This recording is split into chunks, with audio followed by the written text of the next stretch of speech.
Good morning doctors.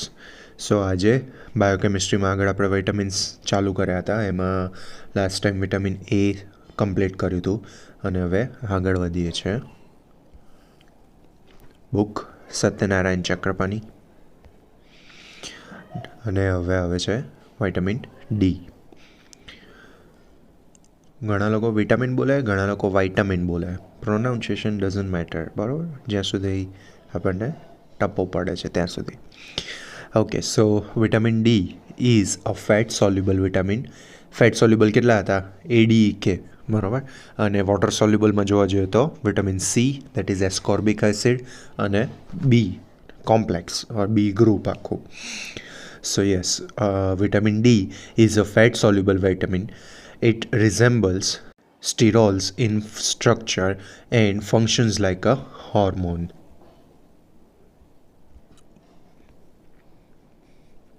અરે vitamin D પછી direct રિકેટ્સનું શું છે? Rickets and the beneficial effect of the sunlight. Okay. The symptoms of rickets and the beneficial effect of sunlight to prevent the rickets have been known for the centuries. જ્યારે rickets થતો હતો તો એની cure તરીકે સનલાઇટમાં બેસાડતા હતા.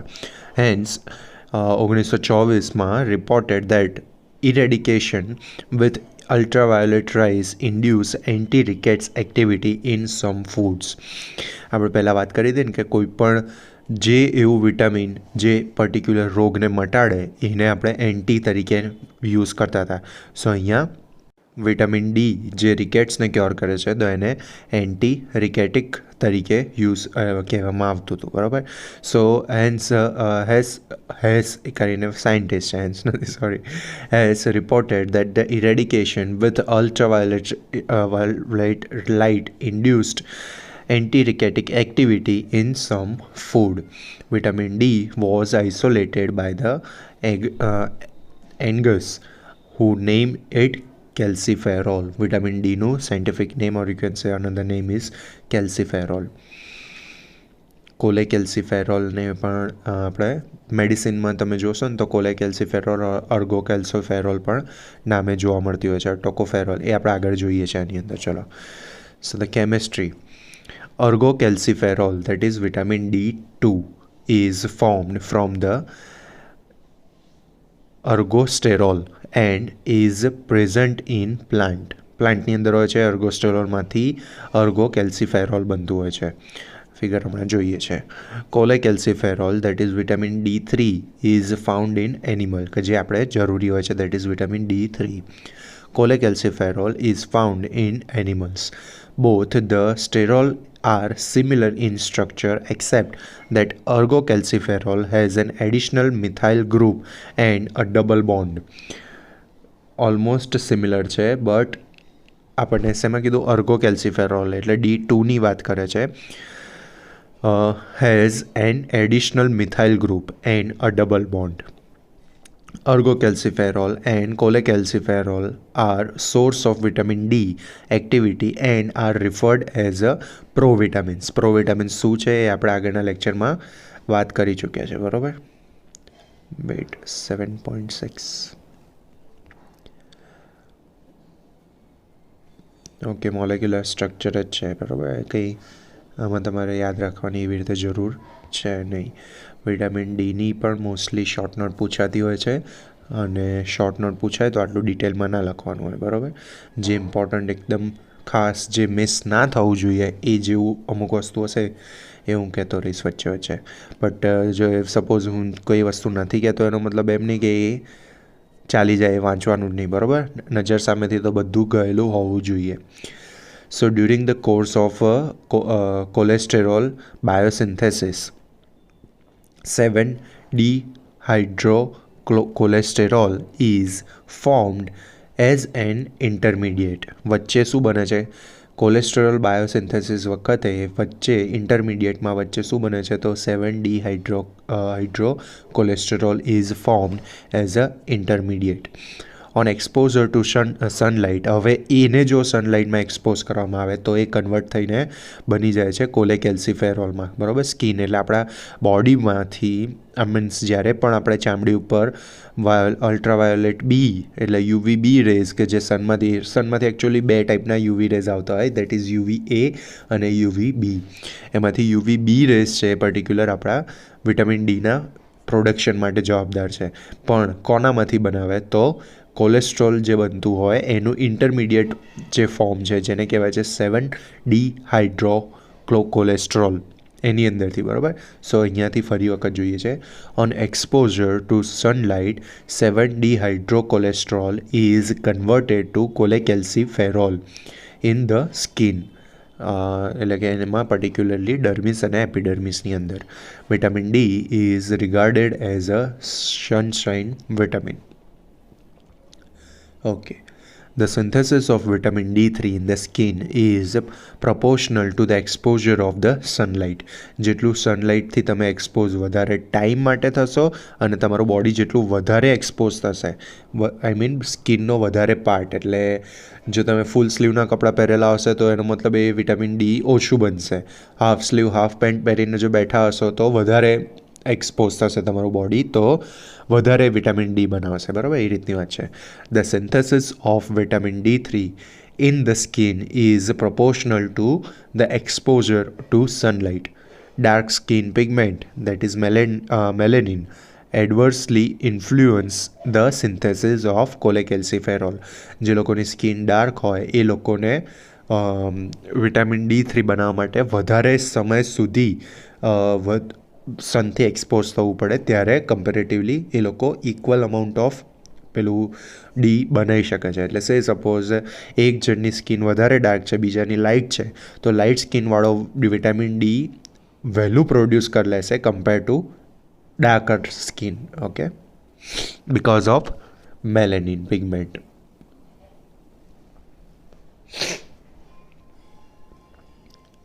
Okay, so next આવે છે absorption, transport and storage.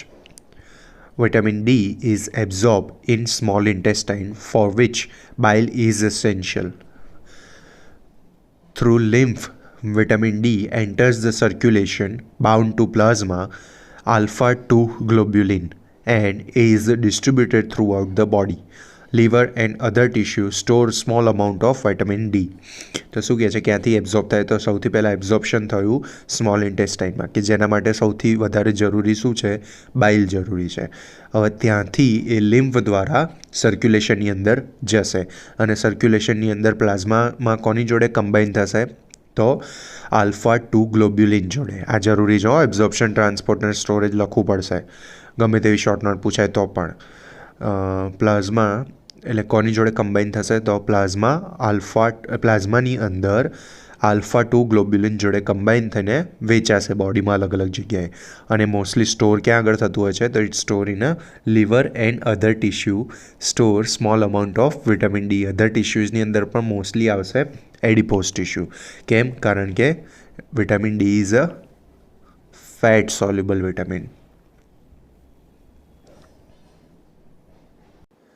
Next છે metabolism and biochemical function. So vitamin D2 and D3 as such are not biologically active compound. They are metabolized identically in the body and converted to active forms of vitamin D. બંને as it is આપણે use નથી કરી શકતા, બોડીને એને convert કરવા પડે છે. The metabolism and the biochemical function of vitamin D are depicted in figure number 7.8. એ જોઈએ છે હમણાં. સો બેઝિકલી અહીંયા એવું કહે છે કે વિટામિન D2 અને D3 બંને રેડી ટુ યુઝ ફોર્મ નથી, બરાબર. એ જ્યારે પણ બોડીની અંદર આપણે બહારથી સપ્લિમેન્ટ તરીકે આપતા હોઈએ છીએ તો એને ફર્સ્ટલી કન્વર્ટ કરવા પડે છે અને પછી એ આપણા યુઝમાં આવી શકે છે. 7.8 પહેલાં એક વખત નજર કરી લઈએ. આખી મેટાબોલિઝમ જ બતાવી છે, તો પહેલાં આપણે કમ્પ્લીટ કરીએ, વાંચી લઈએ અને પછી જોઈએ છે. ઓકે, સો એના પછી આવે છે synthesis of 1,25-DHCC. Cholecalciferol is first hydroxylated at 25th position of 25th hydroxy cholecalciferol. બરાબર, એટલે એના માટે એને નામની અંદર આપણે 25 લગાવતા હોઈએ છીએ. બરાબર, 25OH છે. So first cholecalciferol is first hydroxylated at 25th position of 25 hydroxy cholecalciferol, that is 25OHD3, by a specific hydroxylase present in liver. 25OHD3 is, and આના એ જ બોલાયો, 25 hydroxy cholecalciferol is equal to 25OHD3, is major storage and circulatory form of vitamin D. બરાબર, આ વસ્તુ આપણને ખબર હોવી જોઈએ કે ભાઈ વિટામિન ડીનું આપણું સ્ટોરેજ ફોર્મ કયું છે. So it is 25 hydroxy cholecalciferol, that is 25OHD3. Kidney possesses a specific enzyme. એન્ઝાઇમનું નામ કયું? તો 25 હાઇડ્રોક્સી cholecalciferol 1 હાઇડ્રોક્સિલેઝ. આખું પેલા એનું જ નામ છે, એન્ઝાઇમનું નામ છે. બરાબર, આનું જે આ કીધું 25 હાઇડ્રોક્સી cholecalciferol, દેટ ઇઝ કેલ્સીઓલ કીધું, એને નામ આપ્યું છે.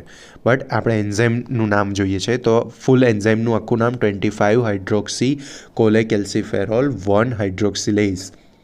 બરાબર, કિડનીની અંદર એ એન્ઝાઇમ રહેલો હોય છે કે જે hydroxylate 25 hydroxy cholecalciferol at position 1 to produce 125 dihydroxy cholecalciferol. એટલા માટે એનું પછી કન્વર્ઝન થશે. એટલે બેઝિકલી વાત એવી છે કે સ્ટોરેજ ફોર્મ આપણી જોડે કયું છે? તો ઇટ ઇઝ 25OHD3, કે જેને આપણે કહીએ છીએ 25 હાઇડ્રોક્સી cholecalciferol. હવે એ જે છે એ કિડનીમાં રહેલા એન્ઝાઇમ દ્વારા, એન્ઝાઇમનું નામ કયું કીધું? તો 25 હાઇડ્રોક્સી cholecalciferol 1 હાઇડ્રોક્સિલેઝ, એના દ્વારા કન્વર્ટ થશે. શેમાં કન્વર્ટ થશે? તો 125DHCC, કે જેનું નામ છે 125 ડિહાઇડ્રોક્સી cholecalciferol. બરાબર, D or di, whatever. So 1,2-DHCC contains 3 hydroxyls group 1, 3 and 25 carbon. Hence referred as calcitriol. બરાબર, એટલા માટે 3 હાઇડ્રોક્સિલ ગ્રુપ હોય છે, એટલા માટે એને કહે છે કે calcitriol. Both hydroxylase enzyme, both the hydroxylase enzyme, એટલે કયા લીવર અને કિડનીના બંને, required cytochrome P450 NADPH and molecular oxygen for the hydroxylation process. The synthesis of calcitriol is depicted in figure number 7.7 and 7.8 એ આપણે હમણાં જોઈએ છે. બટ આની અંદરનું જો આપણે મેઇન વસ્તુ જોવા જઈએ ને, તો ખાસ યાદ રાખવા જેવું શું વસ્તુ છે કે ભાઈ કિડની અને લીવરની અંદર એક કન્વર્ઝન એન્ઝાઇમ રહેલો છે, કન્વર્ટ કરવાવાળો, કે જેનું નામ છે 25 હાઇડ્રોક્સી cholecalciferol 1 હાઇડ્રોક્સિલેઝ, જે કન્વર્ટ કરે છે 25OHD3 ને શેમાં કન્વર્ટ કરીને બનાવે છે? તો 125 DHCC. બરાબર, એટલે એને શું કહેવાય છે? 125 ડિહાઇડ્રોક્સી cholecalciferol. બરાબર, આટલું મેઇન વસ્તુ યાદ રાખવા જેવી છે આખાની અંદર. બરાબર, એટલે ખાસ યાદ રાખવાની, બાકી આખું યાદ રાખો તો you are great. Okay, so regulation of the synthesis of 125-DHCC. કોણ રેગ્યુલેટ કરતું હોય છે, કઈ રીતે થતું હોય છે? Let's see. So the concentration of 125-DHCC is regulated by the plasma level of calcium and phosphate. They control the hydroxylation reaction at position 1. Low plasma phosphate increase the activity of 25 hydroxy cholecalciferol 1 hydroxylase. આખું શું છે?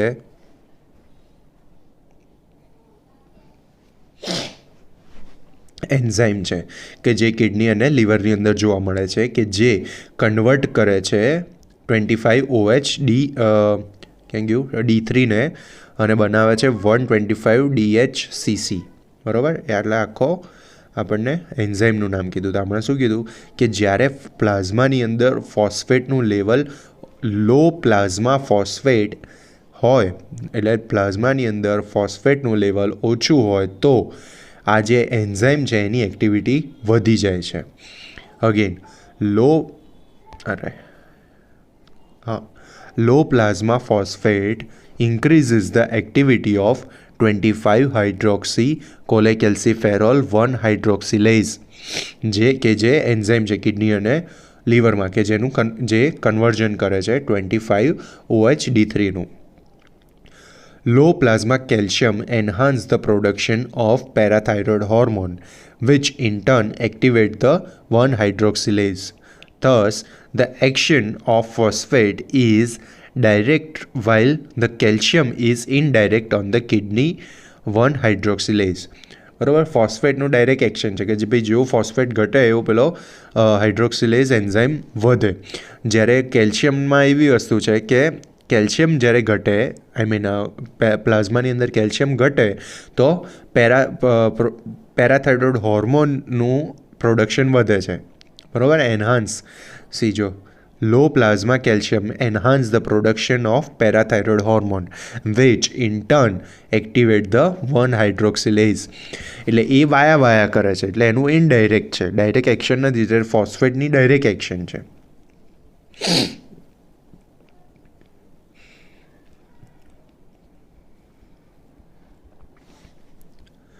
Okay, so now comes the biochemical function. Calcitriol, that is 125-DHCC, is the biologically active form of vitamin D3D. Vitamin D2 અને D3 એ active form નથી, આપણે વાપરી ના શકીએ directly, બરાબર. એનું એક્ટિવ ફોર્મ કયું છે? So it is a કેલ્સીટ્રાયોલ.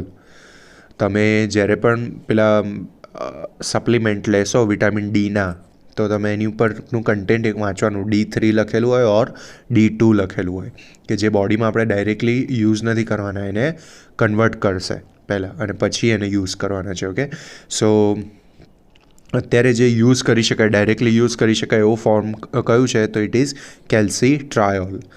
Calcitriol is the biologically active form of vitamin D.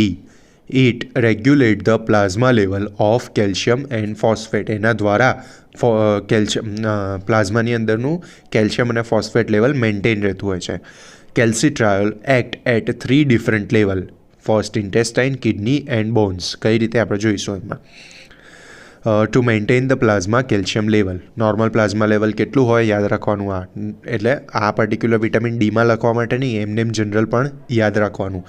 Normal plasma calcium level is 9 to 11 milligram પર ડેસીલીટર. હવે આવે છે first action of calcitriol. Calcitriol બોલે એટલે યાદ રાખવાનું કે એક્ટિવ ફોર્મ છે, બરાબર, ડીનું. So yes, biologically active form કહેવાય કે જે આપણે રેડીલી યુઝ કરી શકીએ. Action of calcitriol on the intestine. Calcitriol increases the intestinal absorption of calcium and phosphate. In the intestinal cell, calcitriol bind with the cytosolic receptor to form calcitriol receptor complex. This complex then approaches the nucleus and interact with the specific DNA, leading to synthesis of specific calcium binding protein. This protein increases the calcium uptake by intestine. The mechanism of action of calcitriol on the target tissue, એટલે કે intestine, is similar to the action of steroid hormone. જો આની આખી પ્રક્રિયા શું કહે છે કે બેઝિક વસ્તુ એક આપણને એટલી ખબર પડી ગઈ કે જ્યારે કેલ્સીટ્રાયોલ વધારે બનેલો હોય, આમાં આપણે ઉપર શું જોયું કે કેલ્શિયમ અને ફોસ્ફેટનું લેવલ બ્લડની અંદર જ્યારે ઘટી જાય ત્યારે કેલ્સીટ્રાયોલ બનવાનું વધી જાય છે, બરાબર. એ શેને એક્ટિવેટ કરે? કિડનીને એક્ટિવેટ કરે છે. કિડનીની અંદર, લીવરની અંદર રહેલા એ પેલા એન્ઝાઇમને એક્ટિવેટ કરે છે. એ એન્ઝાઇમનું કામ શું છે? તો વિટામિન ડી બનાવવાનું, બરાબર. હવે વિટામિન ડી બનશે તો એ શું કામ કરશે? ઇન્ટેસ્ટાઇન ઉપર જઈને એવું કહેશે કે ભાઈ તમે કેલ્શિયમના ફોસ્ફેટ વધારે એબ્ઝોર્બ કરો, ખામી છે ત્યાં આગળ. ખબર પડી? એટલે આખું મિકેનિઝમ વિટામિન ડી વધારે બનવા પાછળનું મિકેનિઝમ શું છે? કેમ? કારણ કે કેલ્શિયમ અને ફોસ્ફેટ ઓછા છે. તો વિટામિન ડી બન્યા પછી એણે શું કરવું પડશે? ઇન્ટેસ્ટાઇનમાં કેલ્શિયમ અને ફોસ્ફેટનું એબ્ઝોર્પ્શન વધારવું પડશે. તો સમજવા માટે જોઈ લો, બાકી લખવાનું આટલે આપણે જો શોર્ટ નોટમાં લખવાનું આવે તો ખાલી આટલે સુધી જ લખવાનું છે કે action of calcitriol on intestine. તો calcitriol increases the intestinal absorption of calcium and phosphate. થાય છે શું ઇન્ટેસ્ટાઇનમાં? તો in the intestinal cell calcitriol combine થાય છે, બાઇન્ડ થાય છે કોની જોડે? Cytosolic receptor. અને એમાં કમ્બાઇન થઈને શું બનાવે છે? તો કેલ્સિટ્રોલ રિસેપ્ટર કોમ્પ્લેક્સ બનાવે છે. એ કોમ્પ્લેક્સ શું કરશે? This complex then approaches the nucleus and interact with the specific DNA.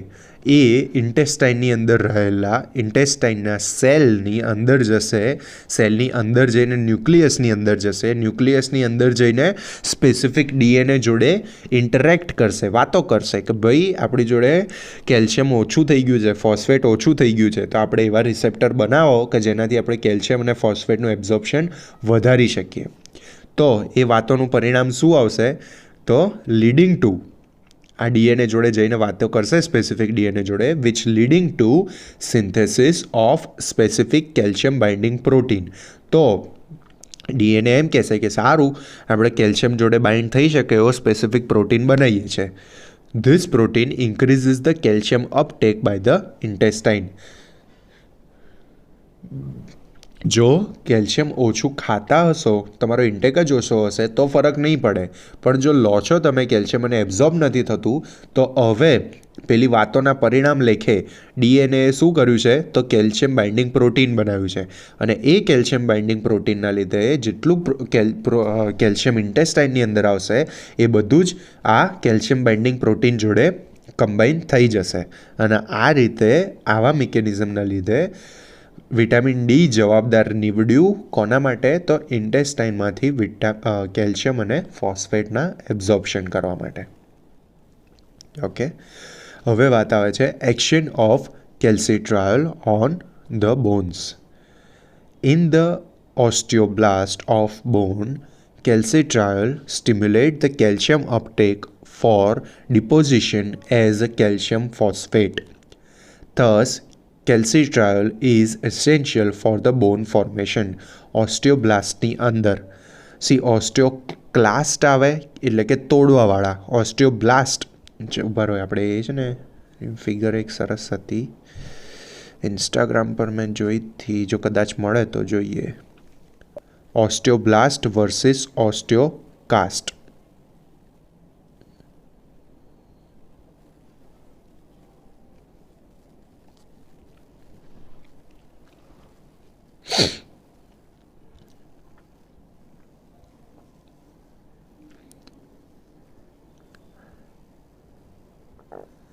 મેં એકચ્યુઅલમાં જે ફિગર જોઈ હતી ને એમાં ઓસ્ટિયોબ્લાસ્ટ છે કે જે બનાવવાવાળા છે, અને ઓસ્ટિયોક્લાસ્ટ છે કે જે તોડવાવાળા છે. એટલે આમ પેલું લાઈક આમ ઈંટોથી બનાવતા હોય એવા ઓસ્ટિયોબ્લાસ્ટ હતા, અને જે તોડતા હોય એ કાસ્ટ હતા. જો કે આ બી સારી જ છે, આમાંથી બી તમને આઈડિયા આવી જ જાય કે જે લાલ કલરના છે જે બનાવે છે દેટ ઇઝ ઓસ્ટિયોબ્લાસ્ટ, અને જે તોડે છે એ ઓસ્ટિયોક્લાસ્ટ.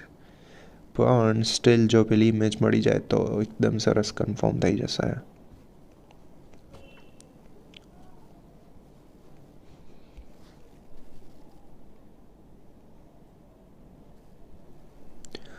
કદાચ મેં સેવ પણ કરી હશે.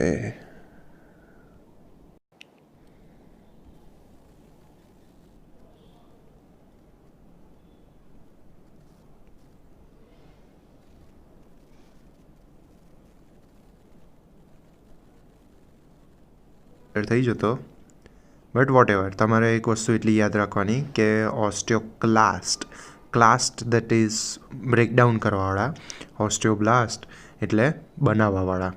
ઓકે, સો યસ.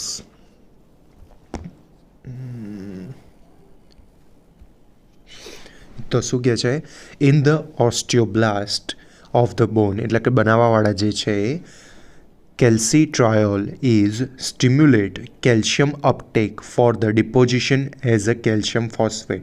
એટલે એ બનાવવાવાળા માણસોની અંદર એ કોણ, તો calcitriol એ કેલ્શિયમનું અપટેક સ્ટિમ્યુલેટ કરે છે અને ડિપોઝિશન કઈ રીતે કરાવડાવે છે, as a calcium phosphate. Thus, calcitriol is essential for the bone formation. The bone is important reservoir of the calcium and phosphate. Calcitriol, along with the parathyroid hormone, increases the mobilization of calcium and phosphate from the bone. This causes elevation in the plasma calcium and phosphate level. બરોબર. તો અહીંયા આગળ શું થયું, બે રીતનું કામ કરે છે કે એક તો ઇન્ટેસ્ટાઇનમાં એબ્ઝોર્પ્શન વધારે છે.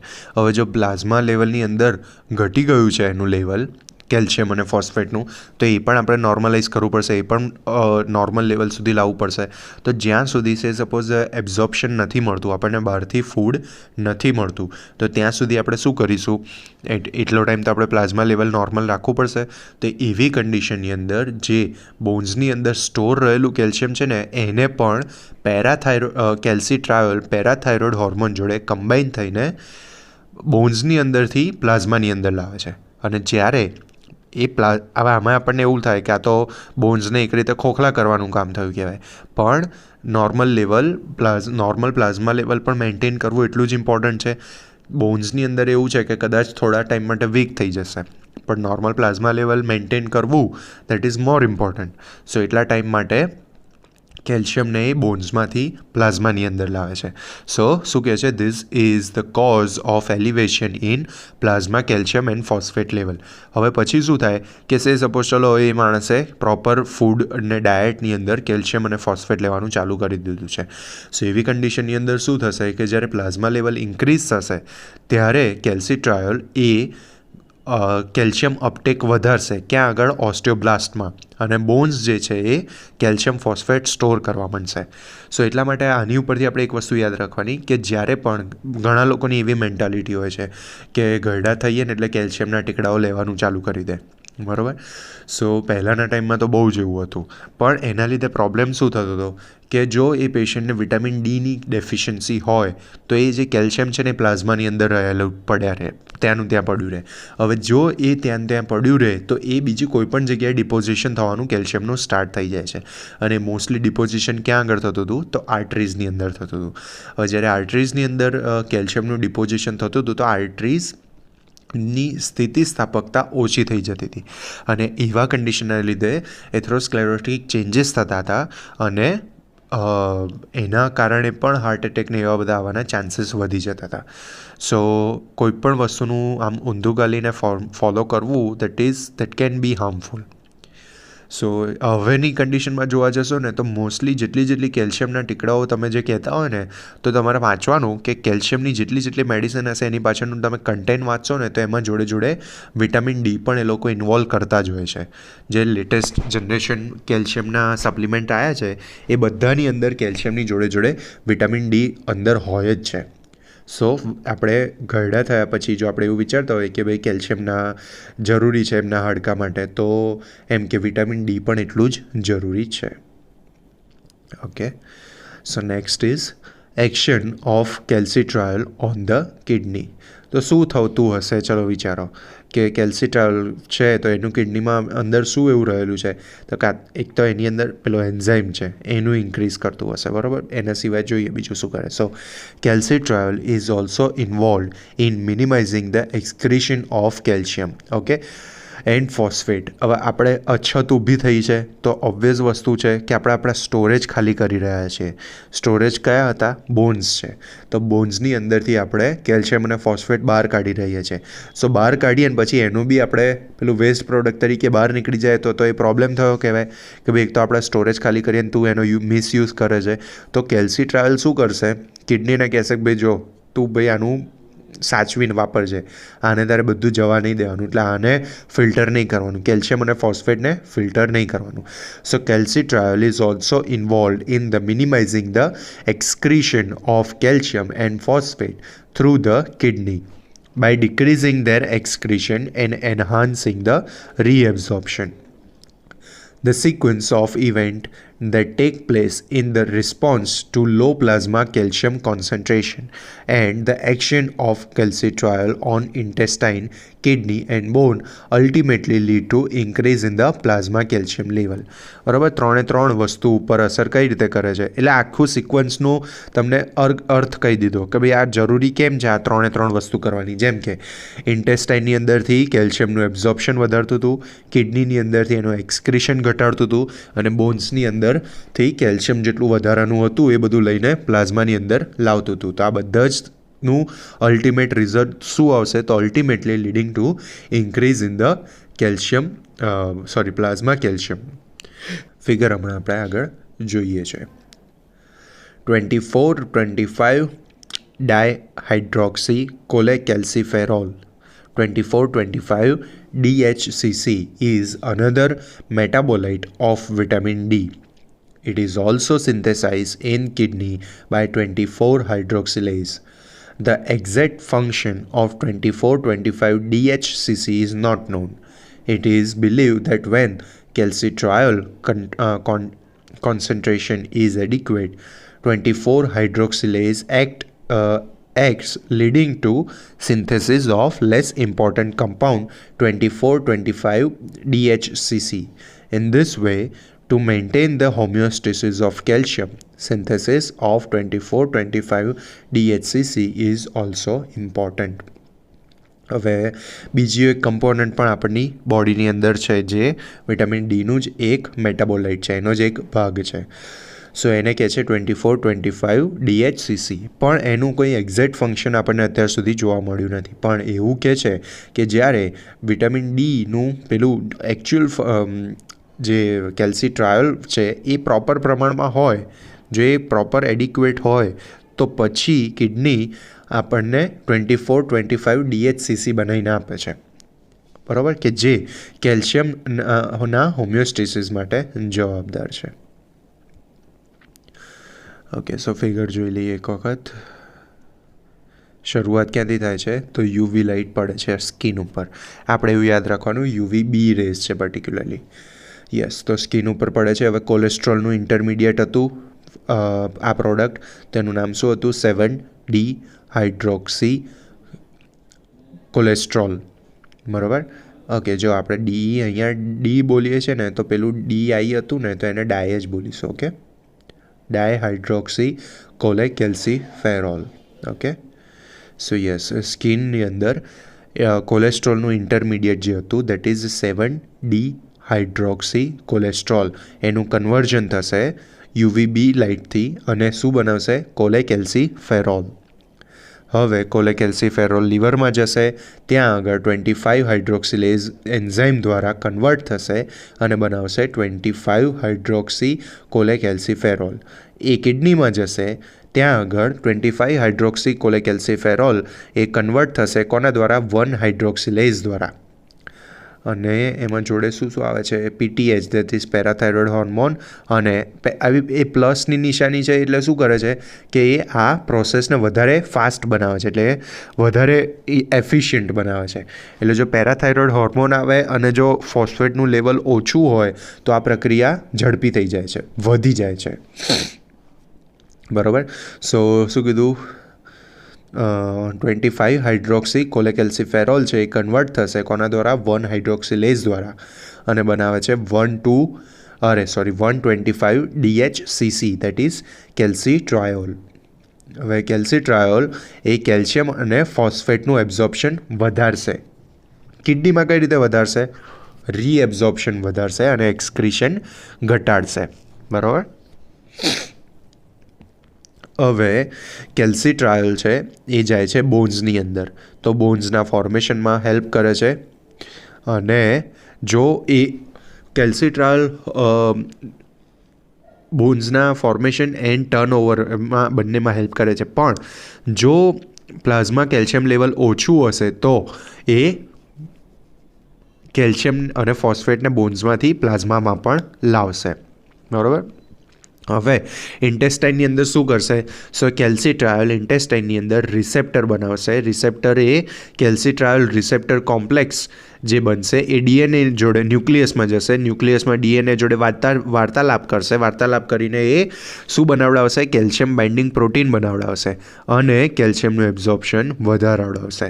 જો કેલ્શિયમનું એબ્ઝોર્પ્શન વધારે હશે એટલે એ પ્લસની નિશાની મૂકી તો એ પ્લાઝમા લેવલમાં જશે અને પ્લાઝમા લેવલમાં જઈને પ્લાઝમા લેવલમાં નહીં, પ્લાઝમામાં જશે અને પ્લાઝમામાંથી બોન્સમાં જશે, બરાબર.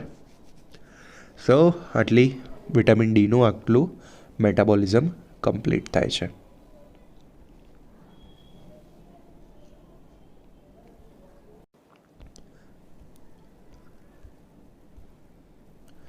હવે આવે છે vitamin D is a hormone and not a vitamin. Justification. ચાલો એ જોઈએ શું છે. સો કેલ્સીટ્રાયોલ એટલે 125-DHCC is now considered as an important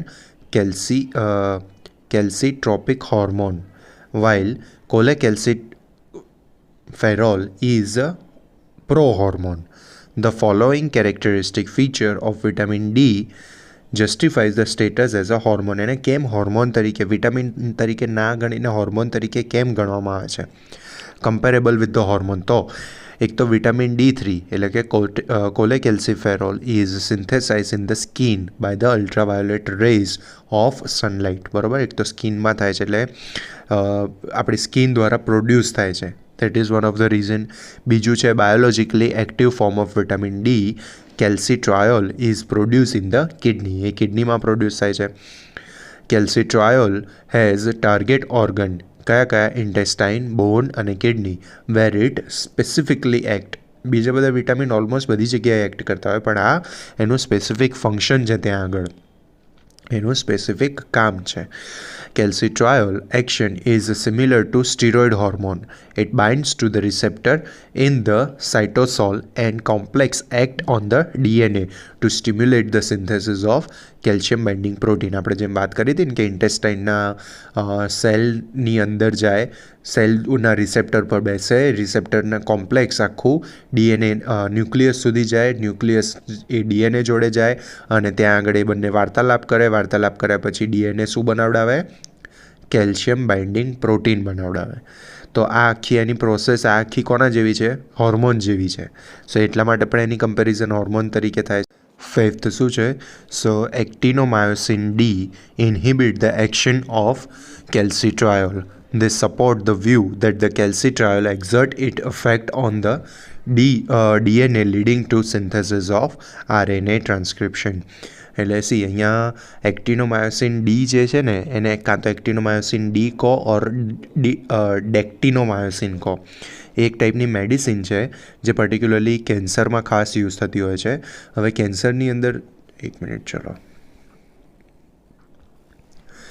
cancer એટલે શું છે કે ભાઈ ઓવરગ્રોથ ઓફ સેલ, બરાબર. બહુ બધા સેલ થઈ જતા હોય છે અને ટ્યુમર ક્રિએટ કરતું હોય છે, બરાબર. સો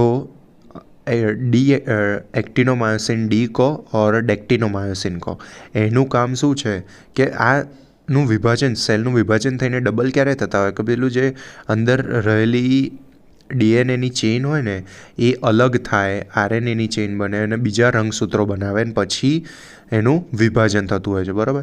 તો એક્ટિનોમાયોસિનનું કામ શું છે?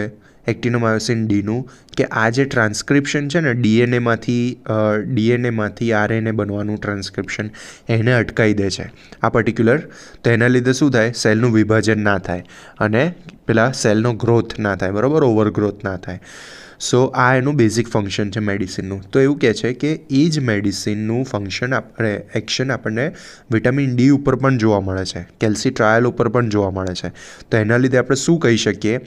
This supports the view that calcitriol exert it effect. એટલે એનો મતલબ શું થયો?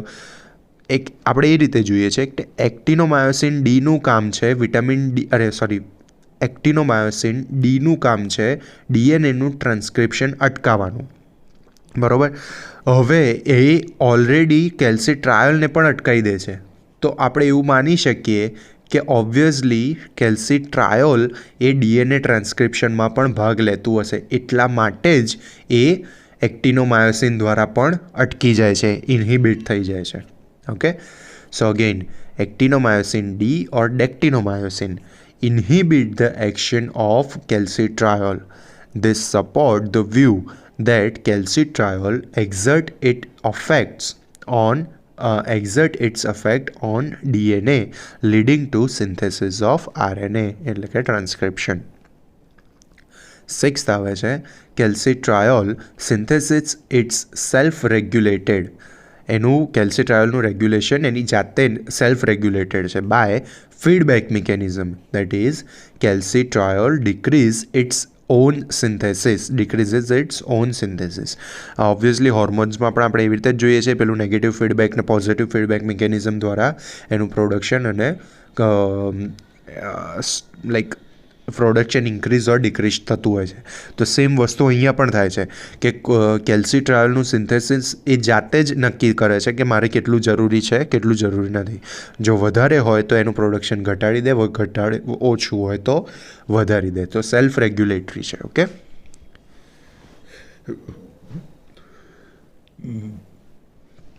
સો આટલા એવા રીઝન છે કે જેના ઉપરથી આપણે એવું કહી શકીએ કે વિટામિન ડી એ વિટામિન નથી પણ હોર્મોન જ છે એક રીતે.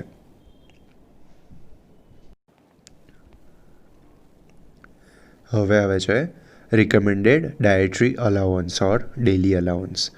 આ ખાસ યાદ રાખવાનું એક્ઝામ માટે તો ઠીક છે, રૂટીનલી પણ આ જરૂર પડશે. The daily requirement of vitamin D is 400 international unit or 10 milligram of cholecalciferol. બરાબર, 400 ઇન્ટરનેશનલ યુનિટ આપણે ડેલી જોઈએ.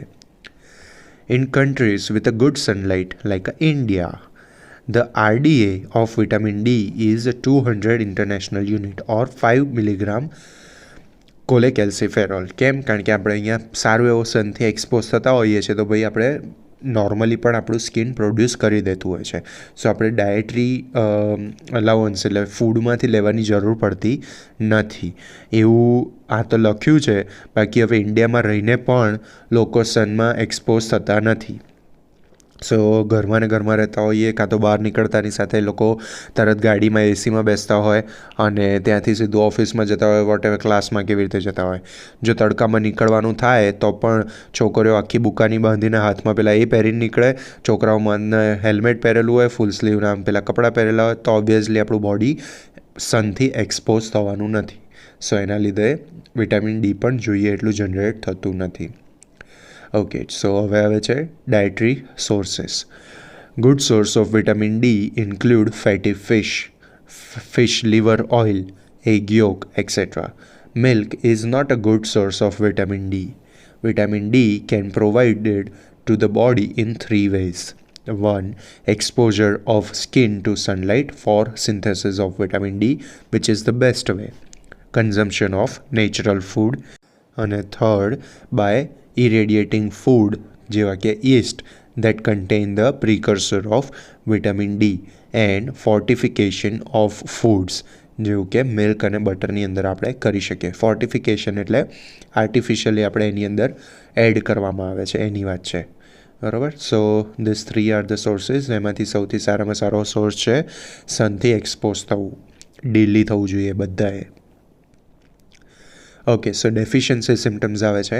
Vitamin D deficiency is relatively less common since this vitamin can be synthesized in the body. However, insufficient exposure to sunlight and consumption of a diet lacking in vitamin D resulting in its deficiency. બરાબર, આમાં એવું કહે છે it is less common, પણ અત્યારના ટાઈમમાં જો જોવા જઈએ તો it is most common. Even young પેશન્ટની અંદર પણ આપણને જોવા મળતું હોય છે. So next is vitamin D deficiency occur in strict vegetarians. બરાબર, ફિશ ફૂડ ને એ બધામાંથી એગ યોક ને એ બધું ના ખાતા હોય એટલે આપણે વિટામિન ડી ડેફિશિયન્સી થવાના ચાન્સીસ રહેતા હોય. તો સ્ટ્રિક્ટ વેજીટેરિયન્સની અંદર ક્રોનિક આલ્કોહોલિકની અંદર individual with a liver and kidney disease or fat malabsorption syndrome. in some people who covered the entire body, બરોબર, પૂરદા, ઓકે જોવું પડશે, ફોર રિલિજિયસ કસ્ટમ. અચ્છા ઓકે, આઈ થિંક પેલું બુરખાની વાત કરતા હશે. વેઇટ જોઈ લઈએ.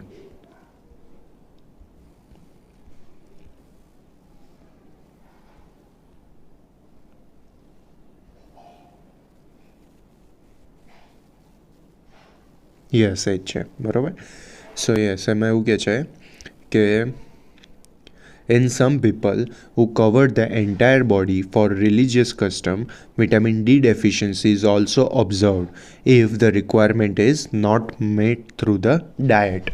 બરાબર, જો ડાયટથી વિટામિનની એમની રિક્વાયરમેન્ટ પૂરી ના થઈ શકે તો આવા લોકોની અંદર આપણને વિટામિન ડી, એટલે ઓબ્વિયસ વસ્તુ કે સ્કિન એક્સપોઝ થતી જ નથી સનથી ડાયરેક્ટલી, તો એના લીધે સ્કિનથી જેટલું વિટામિન ડીનું પ્રોડક્શન થવું જોઈતું હતું એ થતું નથી, અને એવા લોકોની અંદર આપણને વિટામિન ડીની ડેફિશિયન્સી જોવા મળે છે.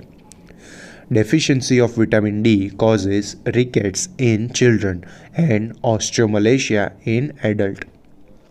Rickets is derived from an Old English word vricken, means to twist, વળી જવું. Osteomalacia is derived from the Greek word osteon એટલે કે બોન, અને મલેકિયા દેટ ઇઝ સોફ્ટનેસ એટલે બોન સોફ્ટ થઈ જાય. કઈ રીતે સોફ્ટ થાય તમારે વિચારી લેવાનું કે જો વિટામિન ડી નથી તો ઓછું વિટામિન ડી હોય તો એના કારણે શું થાય તો કેલ્શિયમ અને કેલ્શિયમનું આપણે પેલું મોબિલાઇઝેશન ના કરી શકીએ. તો જો વિટામિન ડી ઓછું હોય તો કેલ્શિયમ જે હશે એનું એબ્ઝોર્પ્શન ઇન્ટેસ્ટાઇનની અંદર એનું એબ્ઝોર્પ્શન પણ ઓછું થશે. ઇન્ટેસ્ટાઇનની અંદર એબ્ઝોર્પ્શન ઓછું થશે, કેલ્શિયમ ફોસ્ફેટ ઓછું હશે પ્લાઝમાની અંદર, તો શું કરશે કે બોન્સની અંદરથી કેલ્શિયમ અને ફોસ્ફેટ પ્લાઝમાની અંદર નાખતા રહેશે કન્ટિન્યુઅસલી. સો એવી કન્ડિશનની અંદર બોન્સ સોફ્ટ થઈ જાય. સો એને કહેવાય ઓસ્ટિયોમલેશિયા. Vitamin D is often called the anti-rickettic vitamin. Rickets in children is characterized by bone deformities due to incomplete mineralization. બરાબર, કેરેક્ટરાઇઝ બોન ડિફોર્મિટી કારણ કે એની અંદર પ્રોપર મિનરલાઇઝેશન થયું હોતું નથી. કેલ્શિયમને ફોસ્ફેટ અંદર પ્રોપર ડિપોઝિટ થયું હોતું નથી, resulting in soft and pliable bones and delay in teeth formation. The weight bearing bones are bent from the bow leg. Bent to form bow leg. બરાબર, બો એટલે આર્ચ જેવું થતું હશે. આપણે ચલો એનો ફોટો જોઈ લઈએ છીએ.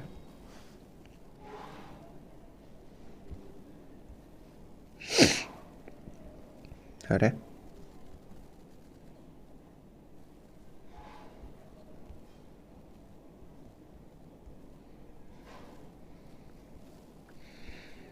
યસ, બરાબર, આવી રીતે કવ થઈ જાય, વળી જાય. ધીસ ઇઝ બો લેગ. જેની ઉપર વેઇટ આવે એ બોન્સ નબળા હોય તો આવી રીતે એમાં કવ આવી જાય. In rickets, the plasma level of calcitriol is decreased and alkaline phosphate activity is elevated. Alkaline phosphate is concerned with the process of bone formation. There is a overproduction of alkaline phosphate relate to more cellular activity of the bones.